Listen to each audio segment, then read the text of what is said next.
नमस्कार प्रिय बच्चों। पूर्व में हमने 1 से 3 तीनों प्रश्न किए। आज हम चतुर्थ प्रश्न से प्रारंभ कर रहे हैं। तो देखिए, चतुर्थ प्रश्न है, आज की पत्रकारिता में चर्चित हस्तियों के पहनावे और खानपान संबंधी आदतों आदि का वर्णन का दौर चल पड़ा है।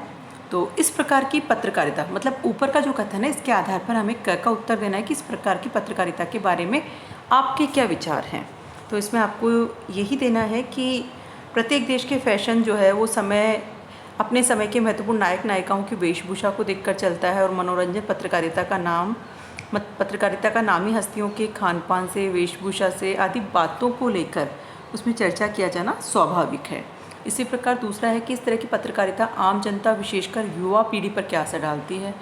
तो इसमें आप देख सकते हैं कि युवा पीढ़ी जो होती है वो नए जोश और उमंगों से पूरित होती है, इसलिए वह उन सब चीज़ों को क्या करती है, अनुकरणीय संपत्ति होती है उनकी ये सब चीज़ें, और पढ़ने लिखने के स्थान पे इन बातों पे विशेष जो है ध्यान देती है।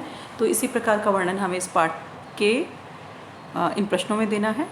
अगला प्रश्न देखिए कि जॉर्ज पंचम की लाट की नाक को लगाने को लेकर मूर्तिकार ने क्या प्रयत्न किए होंगे। इसमें हमने पाठ में जो भी प्रयत्न पढ़े हैं वो सारे हम दे देंगे कि जैसे उसने पत्थर खोजने के लिए फाइलों को पहले खंगाला, फिर फाइलें न मिलने पर पूरे देश का दौरा किया, पत्थर ढूंढा, पहाड़ी प्रदेशों में गया, खानों में गया, और फिर उसने क्या किया, सारी जो नेताओं महापुरुषों की मूर्तियाँ थी उनकी नाकों की नाप ली, और इस प्रकार से, और उसको अंत में कुछ भी नहीं समझ में आया तो उसने कहा कि किसी जीवित व्यक्ति की नाक लगा दी जाए। तो ये पूरा हमें इसके अंतर्गत स्पष्ट कर देना है। छठा प्रश्न देखिए, प्रस्तुत कहानी में जगह जगह कुछ ऐसे कथन आए जो मौजूदा व्यवस्था पर करारी चोट करते हैं। उदाहरण के लिए, फाइलें सब कुछ हजम कर चुकी, सब हुक्कामों ने एक दूसरे की तरफ ताका। पाठ में ऐसे अन्य कथन छाट करके हमें लिखने हैं।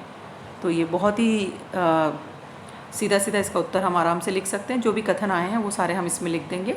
अब इनके आदर्शात्मक उत्तर हम किस प्रकार से देंगे ये एक बार देख लेते हैं। देखिए, चौथा प्रश्न हमने समझ लिया है। अब इसका उत्तर देखिए कि आज की पत्रकारिता में चर्चित हस्तियों के पहनावे, खानपान संबंधी आदतों के आदि के वर्णन का दौर चल पड़ा है। वह अनावश्यक है। कहने का मतलब ऐसा किया जाना कोई आवश्यक नहीं है, यह अनावश्यक ही है। इस तरह की पत्रकारिता राष्ट्रहित के अनुकूल नहीं है, क्योंकि यह पत्रकारिता क्या करती है, युवा पीढ़ी को भ्रमित कर रही है। यह पीढ़ी हमारे समाज में होने वाले मजबूत जो है, एक तरह से युवा पीढ़ी तो देश का भविष्य है, तो ये मजबूत स्तंभ है। पत्रकारिता लोकतंत्र का वह महत्वपूर्ण या मुख्य स्तंभ है जो समाज के अधिकारों के प्रहरी के रूप में समाज तथा राष्ट्र दोनों के विकास में महत्वपूर्ण भूमिका अदा करती है। ऐसे ही आज की पत्रकारिता में चर्चित हस्तियों के पहनावे और खानपान संबंधी आदतों के वर्णन का दौर चल पड़ा है। तो इसमें भी हम ये बताएंगे कि इस प्रकार की पत्रकारिता पाठकों को दिग्भ्रमित करती है, मतलब उनको सही दिशा नहीं देती है, उनको दिशा से भ्रमित करती है। विशेषकर युवा पीढ़ी पे क्या डालती है, नकारात्मक प्रभाव।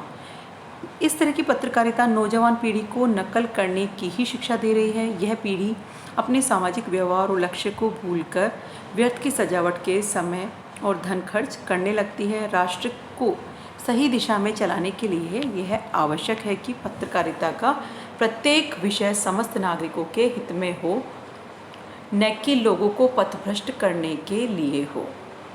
इसी प्रकार से पांचवा प्रश्न है कि नाक को लगाने के लिए मूर्तिकार ने क्या प्रयत्न किए होंगे। इसमें सभी प्रयत्नों को हम बिंदुवार भी लिख सकते हैं। देखिए, मूर्ति के पत्थर के प्रकार का पता न चलने पर उसने क्या किया, व्यक्तिगत रूप से नाक लगाने की जिम्मेदारी लेते हुए देश भर के पहाड़ों, पत्थरों की खानों का तूफानी दौरा किया। दूसरा इसमें लिख सकते हैं, उसने देश में लगे हर छोटे बड़े नेताओं की मूर्ति की नाक से पंचम की लाट की नाक का मिलान किया, ताकि उस मूर्ति में से नाक निकाले और जॉर्ज पंचम की लाट पे नाक लगाई जा सके। लेकिन दुर्भाग्य से सभी की नाक जॉर्ज पंचम की नाक से बड़ी निकली।